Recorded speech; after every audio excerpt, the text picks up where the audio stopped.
الحمد لله رب العالمين والعاقبة للمتقين والصلاة والسلام على سيد الأنبياء والمرسلين وعلى آله وأصحابه أجمعين، أما بعد، فقد قال الله تعالى في القرآن المجيد: إنا بلوناهم كما بلونا أصحاب الجنة إذ أقسموا ليصرمنها مصبحين ولا يستثنون فطاف عليها طائف من ربك وهم نائمون۔ صدق اللہ العظیم۔ محترم بزرگوں اور دینی بھائیوں،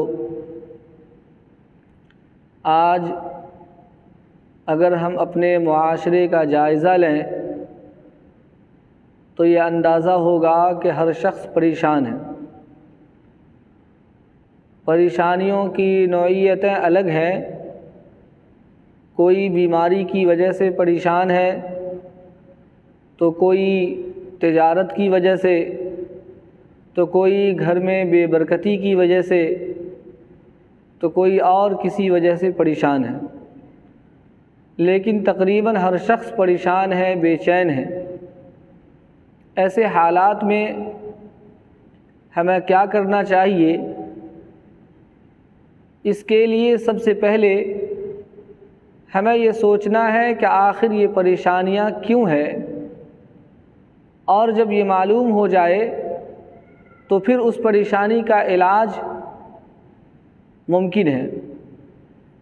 اس لیے آج میں اسی تعلق سے گفتگو کروں گا۔ قرآن و حدیث کی روشنی میں آپ کے سامنے یہ عرض کرنے کی کوشش کروں گا کہ ان پریشانیوں اور بے چینیوں کے وجوہات اور اسباب کیا ہیں، اور پھر اس سے ہم کیسے بچ سکتے ہیں، کیسے ہمارے گھر میں سکون آ جائے، ہم بیماریوں سے محفوظ ہو جائیں، بے برکتی کے شکار نہ ہوں، گھر میں خیر و برکت ہو، تجارت میں ترقی ہو۔ انہی باتوں کو آج بیان کرنے کا ارادہ ہے۔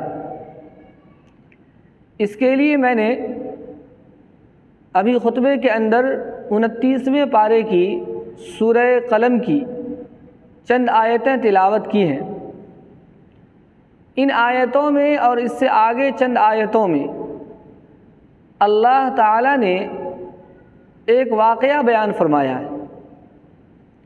اس واقعے کے بارے میں مفسرین لکھتے ہیں کہ ملک شام کے اندر یہ واقعہ پیش آیا، اور بعض کا کہنا ہے کہ یمن کے اندر یہ واقعہ پیش آیا۔ بہرحال جہاں بھی یہ واقعہ پیش آیا ہو، اس واقعے کے اندر ہمارے لیے بہت نصیحت کی بات ہے اور بہت بڑی عبرت ہے۔ واقعہ یہ ہے کہ کسی زمانے میں ایک دولت مند شخص تھا۔ اللہ نے اسے دولت بھی دی تھی، اور ساتھ ساتھ اللہ تعالیٰ نے سخاوت کی صفت بھی دی تھی۔ دولت مند بھی تھا اور سخی بھی تھا۔ اس کے کھیت تھے، جائیداد تھے، اس کے باغات تھے۔ اس آدمی کی حالت یہ تھی کہ بڑی سخاوت کرتا تھا، لوگوں کو دیتا تھا، اللہ کے راستے میں خرچ کرتا تھا، فقراء مساکین کا خیال رکھتا تھا، جس کی وجہ سے جب اس کے کھیت کے کٹنے کا وقت آتا یا باغ سے پھل توڑنے کا وقت آتا تو بڑی تعداد میں فقراء مساکین جمع ہو جاتے، اور ان سب کو وہ دیا کرتا تھا، کسی کو محروم نہیں کرتا تھا۔ جب اس کی وفات ہو گئی، اس کے 3 بچے تھے، وہ تینوں اس کے مال کا وارث بن گئے۔ اب ان تینوں نے سوچا کہ میرے والد فقراء مساکین پر جو خرچ کرتے تھے وہ اچھا نہیں تھا۔ انہوں نے سوچا کہ کوئی ایسی تدبیر کی جائے، ایسا طریقہ کار اختیار کیا جائے کہ جس سے فقراء مساکین ہمارے باغ میں نہ پہنچ سکے۔ اگر باغ میں پہنچ جائیں گے اور ہم پھل توڑیں گے تو وہاں مجبوراً دینا پڑے گا۔ اس لیے انہوں نے یہ طے کیا کہ ہم راتوں رات پھل توڑ لیں گے اور فقراء مساکین کو خبر بھی نہیں ہوگی۔ اس لیے انہوں نے ارادہ کیا اور راتوں رات تینوں اپنے باغ کی طرف چل پڑے۔ لیکن جب وہاں گئے تو دیکھا کہ وہاں تو باغ ہے ہی نہیں، وہاں تو راکھ کا ڈھیر ہے اور کچھ نظر نہیں آتا۔ شروع میں تو ان کو لگا کہ ہم راستہ بھٹک گئے ہیں، ہم رات کی تاریکی میں جانے کا کہیں تھا، چلے آئے کہیں۔ لیکن جب غور کیا اور دیکھا کہ یہاں فلاں باغ ہے اور فلاں کھیت ہے اور فلاں نشانیاں جب انہیں نظر آئی تو سمجھ میں آیا کہ باغ تو ہمارا یہی ہے، لیکن ہمارے باغ کو اللہ نے جلا دیا ہے۔ اللہ تعالیٰ فرماتے ہیں کہ انہوں نے یہ چالاکی کی، اور اللہ فرماتے ہیں کہ فطاف علیہا طائف من ربک وہم نائمون، یہ سوئے ہوئے تھے اور اللہ کا عذاب آیا اور ان کے باغ کو جلا کر خاکستر کر دیا، راکھ کے ڈھیر میں بدل دیا۔ اس وقت انہیں احساس ہوا اور ایک دوسرے پر الزام ڈالنے لگے۔ لیکن بہرحال مختصر یہ کہ ان کو احساس ہوا اور انہوں نے اپنے گناہوں پر شرمندگی کا احساس کیا۔ روایت کے اندر ہے کہ اللہ تعالیٰ نے اس کے توبہ کرنے کی وجہ سے دوبارہ اسے باغ عطا کر دیا۔ میں اس واقعے سے یہ بتلانا چاہتا ہوں کہ یہ پورا واقعہ اللہ تعالیٰ نے بیان فرمایا، اور آگے اللہ تعالیٰ نے اس واقعے کے اختتام پر جہاں پر یہ واقعہ مکمل ہوتا ہے وہ اللہ نے فرمایا کذالک العذاب، ایسے ہی عذاب اللہ دیتا ہے، ولعذاب الآخرۃ اکبر، اور آخرت کا عذاب تو اور بھی بڑا ہے، لو کانوا یعلمون، کاش کہ وہ سمجھ جاتے۔ اس آیت کے ذریعے سے ہمیں یہ پیغام دیا گیا، نصیحت دی گئی کہ جس طرح انہوں نے اپنے مال کو بچانے کے لیے، اپنی دولت کو بچانے کے لیے چالاکی کی، اس چالاکی کے نتیجے میں اللہ تعالیٰ نے اس کے باغ کو جلا دیا۔ یہ سلسلہ کذالک العذاب، اللہ کا یہی دستور ہے کہ جب اللہ کو کوئی دھوکہ دینا چاہتا ہے تو وہ اللہ کو دھوکہ نہیں دیتا، وہ اپنے آپ کو دھوکہ دیتا ہے۔ وَمَكَرُوا وَمَكَرَ اللَّهُ وَاللَّهُ خَيْرُ الْمَاكِرِينَ، انسان تدبیریں کرتا ہے اور سب سے بہترین تدبیر کرنے والا تو خدا ہے۔ اسی طرح ایک واقعہ اللہ تعالیٰ نے قرآن کریم میں اس شخص کا واقعہ بیان فرمایا جو اس سے بھی بڑا دولت مند تھا، اپنے زمانے کا اتنا بڑا دولت مند کہ جس کے بارے میں اللہ کہتے ہیں وَآتَيْنَاهُ مِنَ الْكُنُوزِ مَا إِنَّ مَفَاتِحَهُ لَتَنُوءُ بِالْعُصْبَةِ أُولِي الْقُوَّةِ، اس کی دولت کا یہ عالم تھا کہ اس کے خزانے کی چابی ایک بڑی جماعت اس کی چابی کو اٹھانے کی طاقت نہیں رکھتی تھی۔ اتنی دولت کہ اس کی چابی ایک بڑی جماعت اٹھانا چاہے تو نہیں اٹھا سکتی تھی، اتنی دولت تھی، جس کو آپ حضرات قارون کے نام سے جانتے ہیں۔ موسیٰ علیہ السلام کے زمانے کا شخص ہے، بڑا دولت مند، بڑا سرمایہ دار، اتنی دولت کہ اس کے مقابلے میں کوئی نہیں۔ جب موسیٰ علیہ السلام نے اس سے کہا کہ اللہ کے راستے میں دو، اللہ تعالیٰ نے تمہارے اوپر صدقے کا حکم کیا ہے تو اللہ کے راستے میں خرچ کرو، تم دولت مند ہو۔ اس نے سوچا کہ اگر 1000 میں 1 روپیہ نکالوں تب بھی بہت بڑی رقم ہمارے خزانے سے نکل جائے گی، اتنی دولت ہے۔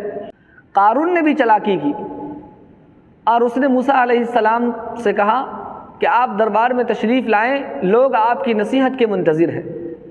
چنانچہ موسیٰ علیہ السلام تشریف لائے۔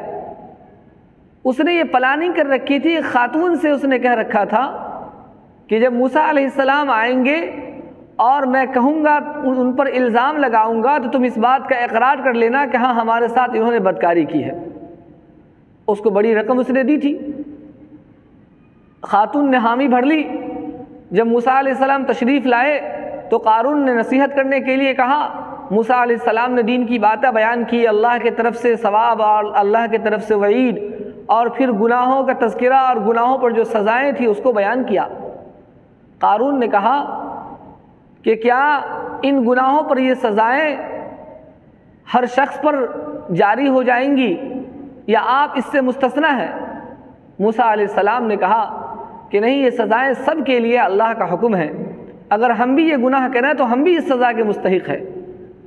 قارون نے کہا کہ آپ تو بدکار ہیں، نعوذ باللہ، آپ نے فلاں خاتون کے ساتھ بدکاری کی ہے۔ اس نے یہ چالاکی کی کہ جب ہم الزام لگا دیں گے تو موسیٰ علیہ السلام ہمارے دربار میں نہیں آئیں گے، پھر اس کے بعد ہم سے اللہ کے راستے میں خرچ کرنے کے لیے نہیں کہیں گے۔ چنانچہ موسیٰ علیہ السلام نے کہا بلاؤ خاتون کو۔ خاتون آئی، موسیٰ علیہ السلام نے پوچھا، کہا کہ اللہ کا واسطہ ہے، اس خدا کا واسطہ جس نے سمندر کو پھاڑ کر تمہیں راستہ دیا، بتاؤ کیا سچ ہے؟ اس خاتون کے چہرے پر جب پیغمبر کی نگاہ پڑتی ہے اس کے دل کی حالت بدل جاتی ہے اور وہ کہنے لگتی ہے کہ قارون نے جو بلوانے کے لیے پیسہ دیا تھا وہ غلط ہے، موسیٰ علیہ السلام تو معصوم ہے، اس نے پیسے دے کر کے مجھ سے الزام لگانے کے لیے کہا تھا۔ موسیٰ علیہ السلام کو جلال آ گیا، اللہ کی طرف سے وحی آئی کہ موسیٰ ہم نے زمین کو آپ کے تابع کر دیا ہے، آپ جو حکم دیں۔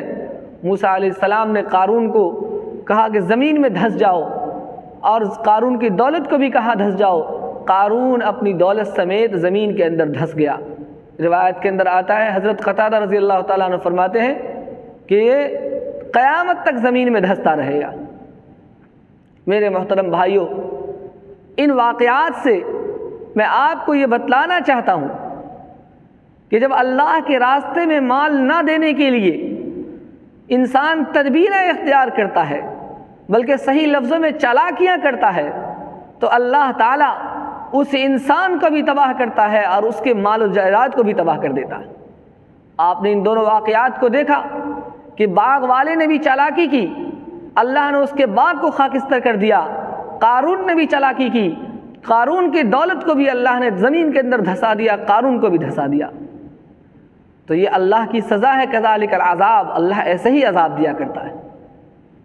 بات بڑی سخت ہے لیکن حقیقت ہے۔ آپ دل پر ہاتھ رکھ کر سوچئے، آج ہمارے گھر پر کوئی مدرسے کا مدرس آتا ہے، مدرسے کا مبلغ آتا ہے اور ہم سے چندہ کے لیے کہتا ہے، تو ہم کوئی بہانہ ڈھونڈتے ہیں تاکہ اس مدرسے کو چندہ نہ دے سکیں۔ اور بعض لوگ تو یہ کہہ دیتے ہیں کہ مدرسے سے بچہ قرآن خوانی کے لیے نہیں ملا، اس لیے ہم مدرسے میں چندہ نہیں دیں گے۔ یہ بہانہ ہے، یہ چالاکی ہے، اللہ کے راستے میں نہ دینے کا بہانہ۔ مسجدوں کے اندر جو بھی امام یا مؤذن ہے وہ سب انسان ہے، کوئی فرشتہ نہیں ہے۔ کمی کوتاہی ہر انسان میں ہوتی ہے، صدر سیکریٹری بھی انسان ہوتا ہے، کمی کوتاہی ہو سکتی ہے۔ اس لیے کمی کوتاہی کو درگزر کرنے کے بجائے حالت یہ ہے کہ ہم بہانے ڈھونڈتے ہیں کہ مسجد میں پیسہ نہ دینے کا کوئی بہانہ مل جائے۔ کوئی کہتا ہے کہ امام سے مجھے تکلیف ہے اس لیے میں مسجد کو چندہ نہیں دوں گا، کوئی کہتا ہے مؤذن سے تکلیف ہے میں چندہ نہیں دوں گا، کوئی کہتا ہے کہ صدر سیکریٹری سے میری نہیں بنتی اس لیے میں چندہ نہیں دوں گا۔ میرے بھائیوں، آپ صدر سیکریٹری کو نہیں، امام اور مؤذن کو نہیں، آپ اللہ کو چندہ دے رہے ہیں اور اللہ کے گھر میں چندہ دے رہے ہیں، اللہ کے راستے میں دے رہے ہیں۔ یہ ہماری سوچ ہو گئی۔ آج ہم بھی انہی کے طرح، وہ باغ والوں کی طرح اور قارون کی طرح ہم بہانے ڈھونڈتے ہیں، ہم شوشے تلاش کرتے ہیں تاکہ کوئی بہانہ مل جائے کہ اپنا مال بچا لوں اور اللہ کے راستے میں نہ دوں۔ لیکن یاد رکھیے گا، اللہ کے راستے میں جو آدمی مال نہیں دیتا، بہانے بنا بنا کر اپنا مال جمع کرتا ہے، اکٹھا کرتا ہے، وہ مال اس کا کام نہیں آتا ہے۔ جب اللہ اسے زمین میں دھساتا ہے اور جب اللہ اس کے باغ کو جلاتا ہے، اللہ نے فرمایا فَخَسَفْنَا بِهِ وَبِدَارِهِ الْأَرْضِ، ہم نے قارون کو زمین میں دھسا دیا اور اس کی جائیداد کو بھی، گھر کو بھی دھسا دیا۔ فَخَسَفْنَا بِهِ وَبِدَارِهِ الْأَرْضِ فَمَا كَانَ لَهُ مِنْ فِئَةٍ يَنْصُرُونَهُ مِنْ دُونِ اللَّهِ وَمَا كَانَ مِنَ الْمُنْتَصِرِينَ۔ اللہ صاف صاف لفظوں میں فرما رہے ہیں کہ اللہ کے مقابلے میں کوئی جماعت ان کی مدد کے لیے نہیں آئی اور کوئی جماعت اس کی مدد کر بھی نہیں سکتی۔ تو اس لیے یہ جو دولت ہے جس کو ہم اپنی ملکیت سمجھ کر کے، جس کے جمع کرنے کے لیے رات دن ہم اکٹھا کر کے ہم حرام حلال کی تمیز بھی نہیں کرتے، غلط صحیح کی تمیز نہیں کرتے، اور جس کو اکٹھا کر رہے ہیں رات دن جس کے پیچھے لگے ہوئے ہیں، یاد رکھیے گا وہ مال کیا ہے؟ وہ ہمارا مال نہیں ہے۔ نبی اکرم صلی اللہ علیہ وسلم نے ارشاد فرمایا، یقول العبد مالی مالی، انسان کہتا ہے کہ میرا مال میرا مال، لیکن جانتے ہیں آپ کا مال کیا ہے؟ فرمایا وَإِنَّ مَالَهُ مِن مَالِهِ ثَلَاث، اس کے مالوں میں سے صرف 3 مال اس کا ہے۔ چاہے انسان پوری دنیا کی دولت کا مالک ہو جائے، لیکن اس انسان کا مال صرف 3 ہے۔ وہ 3 کیا ہے؟ اچھے طریقے سے یاد کر لیجئے گا۔ صرف 3 مال اپنا ہے، صرف 3 ہی مال آپ کا ہے۔ ما اکل فافنا، وہ مال جو آپ نے کھا لیا اور ہضم کر دیا، کھا کر کے ختم کر دیا، یہ مال آپ کا ہے۔ آگے فرمایا او لبس فابلا، یا پہن لیا اور اسے پرانا کر دیا۔ تیسرا مال فرمایا او اعطا فقتنا، یا اللہ کے راستے میں دے کر کے ذخیرہ کر لیا، جمع کر لیا۔ کوئی انسان پوری دنیا کی دولت کا مالک ہو جائے، لیکن اس کا اپنا مال صرف 3 ہے، جو وہ کھا لیا، جو وہ پہن لیا، جو اللہ کے راستے میں بھیج دیا۔ ہم جو یہ دولت اکٹھے کر کے رکھتے ہیں اور اللہ کے راستے میں نہ دینے کے بہانے ڈھونڈتے ہیں، یاد رکھیے گا یہ مال ہمارا نہیں ہے۔ آپ صلی اللہ علیہ وسلم فرماتے ہیں وما سوا ذالک فہو ذاہب وتارکہ للناس، اور ان 3 مالوں کے علاوہ جتنے بھی مال ہیں وہ سب کے سب چھوڑ کر انسان دنیا سے چلا جائے گا، اور لوگوں کا وہ مال ہو جائے گا، وہ سب لوگوں کا مال ہے۔ میرے محترم بھائیوں، شیطان نے ہمارے دل و دماغ میں یہ بات بیٹھا دی ہے کہ ہم اللہ کے راستے میں خرچ کریں گے تو ہمارا مال گھٹ جائے گا۔ الشیطان یعدکم الفقر ویأمرکم بالفحشاء، شیطان یہ ہمارے ذہنوں کے اندر یہ ڈالتا ہے کہ اگر تم مال اللہ کے راستے میں خرچ کرو گے تو تمہارا مال گھٹ جائے گا، تم فقیر بن جاؤ گے۔ اور اگر ہم شیطان کی بات مان کر اللہ کے راستے میں مال نہیں خرچ کرتے تو جانتے ہیں کیا ہوتا ہے؟ اس مال کے ذریعے سے وہ شیطان ہم سے برائی کرواتا ہے، فضول خرچی کرواتا ہے، ناجائز کاموں میں خرچ کرواتا ہے۔ آگے فرماتے واللہ یعدکم مغفرۃ منہ وفضلا، اور اللہ کا یہ وعدہ ہے کہ جب کوئی بندہ اللہ کے راستے میں خرچ کرتا ہے تو اللہ تعالیٰ مغفرت بھی فرماتا ہے، اور اس کے بدلے میں اللہ تعالیٰ اس سے زیادہ عطا کرتا ہے۔ کتنی زیادہ عطا کرتا ہے؟ انسان اللہ کے راستے میں دیتا ہے تو کتنا اللہ تعالیٰ اس کے بدلے میں دیتا ہے؟ اللہ نے قرآن کریم میں ایک جگہ فرمایا الذین ينفقون اموالهم فی سبیل اللہ کمثل حبۃ انبتت 7 سنابل فی کل سنبلۃ 100 حبۃ واللہ یضاعف لمن یشاء۔ اگر 1 روپیہ انسان اللہ کے راستے میں خرچ کرتا ہے تو اس کی مثال ایسی ہے جیسے اس نے ایک دانہ زمین کے اندر ڈالا، اس سے ایک پودا نکلا، اس پودے میں 7 بالی نکلی اور ہر بالی میں 100 دانے ہوئے، گویا 1 روپیہ دیا اور 700 روپیے کے برابر ہو گیا۔ واللہ یضاعف لمن یشاء، اور اللہ اس سے جتنا زیادہ چاہے بڑھا سکتا ہے، اللہ کی مرضی۔ تو شیطان ہم سے فقر کا وعدہ کرتا ہے۔ ایک وعدہ شیطان کا ہے کہ اللہ کے راستے میں دو گے تو فقیر بن جاؤ گے، اور ایک راستہ اللہ کا ہے، ایک وعدہ اللہ کا ہے کہ اللہ کے راستے میں دو گے تو ہم تمہارے مال کو بڑھا دیں گے۔ اب دیکھنا یہ ہے کہ ہم شیطان کے وعدے پر اعتبار کرتے ہیں یا اللہ کے وعدے پر اعتبار کرتے ہیں۔ جب انسان اللہ کے راستے میں دیتا ہے تو کبھی اس کا مال کم نہیں ہوتا۔ حدیث شریف کے اندر آتا ہے ما من یوم یصبح العباد فیہ الا ملکان ینزلان فیقول احدہما اللہم آتی منفقا خلفا ویقول الآخر اللہم آتی ممسکا تلفا۔ روزانہ 2 فرشتے آسمان سے اترتے ہیں اور ایک فرشتہ یہ دعا کرتا ہے اللہم آتی منفقا خلفا، اے اللہ جو آپ کے راستے میں خرچ کرتا ہے آپ اس کے مال کو بڑھا دیں، اور جو انسان اللہ کے راستے میں خرچ نہیں کرتا تو فرشتے فرماتے اللہم آتی ممسکا تلفا، جو آپ کے راستے میں خرچ نہیں کرتا اس کے مال کو تباہ کر دیں۔ نبی اکرم صلی اللہ علیہ وسلم نے فرمایا ما نقصت صدقۃ من مال، کوئی مال صدقے کی وجہ سے کم نہیں ہوتا۔ اللہ تعالیٰ نے قرآن کریم میں فرمایا ہے آپ کہہ دیجئے کہ اللہ تعالیٰ جس کی رزق کو چاہتا ہے اپنے بندوں میں سے بڑھا دیتا ہے، جس کی رزق کو چاہتا ہے گھٹا دیتا ہے، اور فرمایا وما انفقتم من شیء فهو یخلفہ واللہ خیر الرازقین، کہ انسان جب کوئی چیز اللہ کے راستے میں خرچ کرتا ہے تو اللہ تعالیٰ اس کا بدلہ عطا کرتا ہے، وما انفقتم من شیء فهو یخلفہ، تو اللہ اس کا بدلہ دیتا ہے، وہ خیر الرازقین، اور اللہ تعالیٰ بہترین رزق دینے والا۔ اللہ کا وعدہ ہے، رسول اللہ صلی اللہ علیہ وسلم کا وعدہ ہے کہ جب انسان اللہ کے راستے میں خرچ کرتا ہے اس سے مال نہیں گھٹتا، مال اس کا بڑھ جاتا ہے۔ ایک صحیح حدیث کے اندر ہے، بخاری شریف کی روایت ہے، ایک شخص جنگل کی طرف جاتا ہے، بادل سے آواز آتی ہے کہ فلاں آدمی کے باغ کو سیراب کر دو۔ بادل چل پڑتا ہے، بادل کا ایک حصہ چل پڑتا ہے، وہ آدمی سوچتا ہے کہ یہ کون شخص ہے جس کے باغ میں خاص طور سے بادل جا رہا ہے، چنانچہ اس کا پیچھا کرتا ہے، دیکھتا ہے کہ بادل ایک وادی میں جا کر بارش برساتا ہے، وہاں سے نالے کے ذریعے سے پانی جا رہا ہے، دیکھا کہ نالے کے ذریعے سے پانی ایک باغ کے اندر جا رہا ہے، وہاں ایک شخص پانی کو ہر طرف پھیلا رہا ہے، جا کر کے اس سے پوچھتا ہے کہ آپ کا نام کیا ہے؟ اس شخص نے اپنا نام بتایا، یہ وہی نام تھا جو بادل سے آواز آئی تھی، بادل سے جس نام کی آواز دی گئی تھی وہی نام اس شخص کا تھا۔ اس شخص نے پوچھا کہ آپ میرا نام کیوں پوچھتے ہیں؟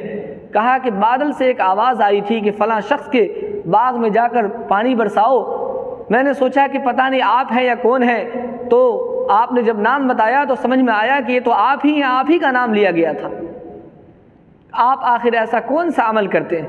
اس شخص نے کہا کہ میرے باغ میں جتنے پھل ہوتے ہیں اس کو میں 3 حصوں میں تقسیم کرتا ہوں، ایک حصہ اپنے اوپر اپنے گھر والوں پر خرچ کرتا ہوں، اور ایک حصہ اسی باغ کے اندر لگا دیتا ہوں، اور ایک حصہ غریب و مسکینوں میں دیتا ہوں۔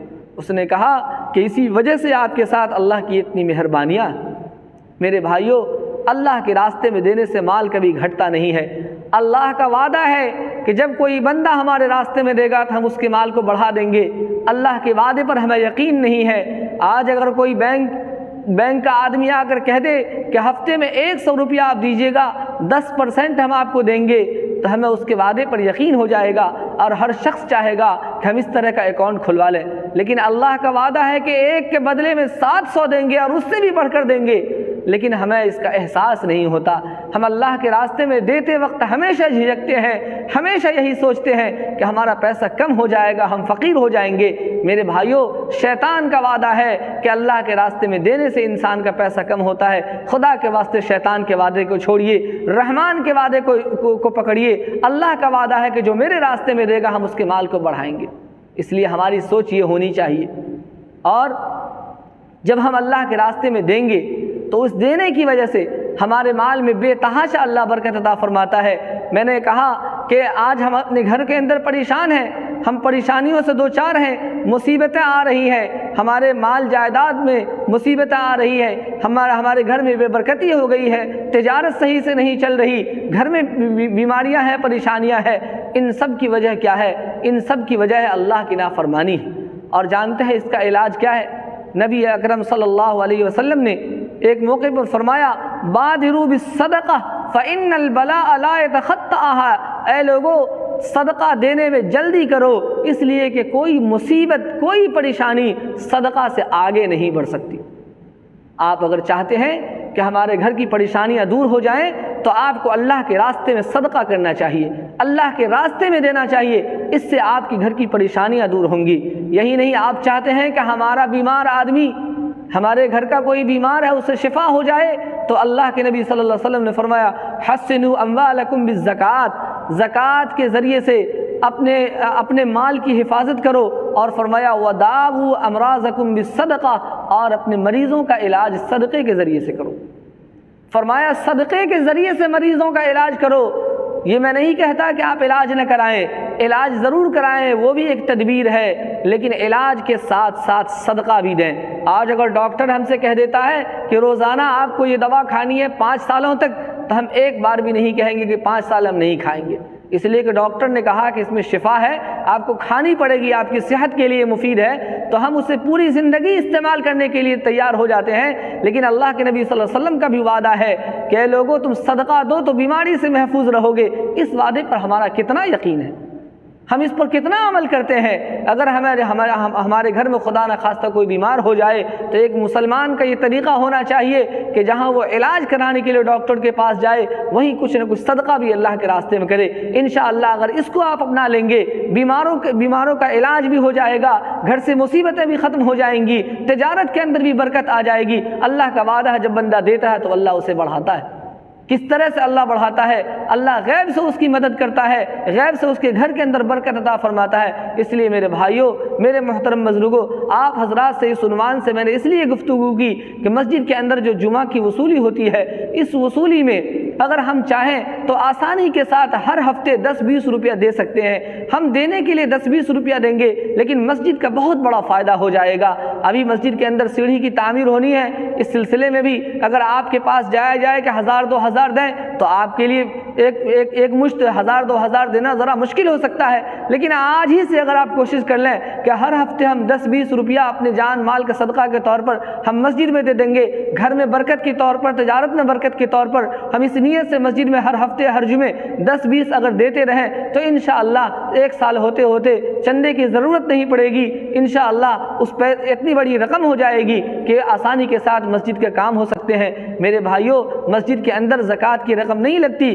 مسجد کے اندر صدقہ فطر کی رقم نہیں لگتی، مسجد کے اندر قربانی کے کھال کی رقم نہیں لگتی، مسجد کے اندر تو یہی رقم لگتی ہے جو آپ اپنے خوش دلی کے ساتھ عطیہ کے طور پر، صدقہ نافلہ کے طور پر مسجد کے فنڈ میں ڈالتے ہیں۔ اس لیے اس بات کی کوشش کریں کہ اگلے جمعہ سے ہر شخص اس بات کی کوشش کرے کہ جب ہم مسجد میں جائیں گے تو کم سے کم 10 روپیہ ہمارے جیب میں ضرور ہوگا، کم سے کم ہم 10 روپیہ مسجد کے فنڈ میں ضرور ڈالیں گے۔ انشاءاللہ اگر یہ آپ کوشش کر لیں گے تو آپ کے جان مال کی حفاظت بھی ہو جائے گی، گھر میں برکت بھی آ جائے گی، پریشانیاں بھی دور ہو جائے گی، اور مسجد کا بھی ایک بہت بڑا فائدہ ہو جائے گا۔ اللہ تبارک و تعالی ہم سب کو کہنے سننے سے زیادہ عمل کی توفیق عطا فرمائے۔ وآخر دعوانا ان الحمد للہ رب العالمین۔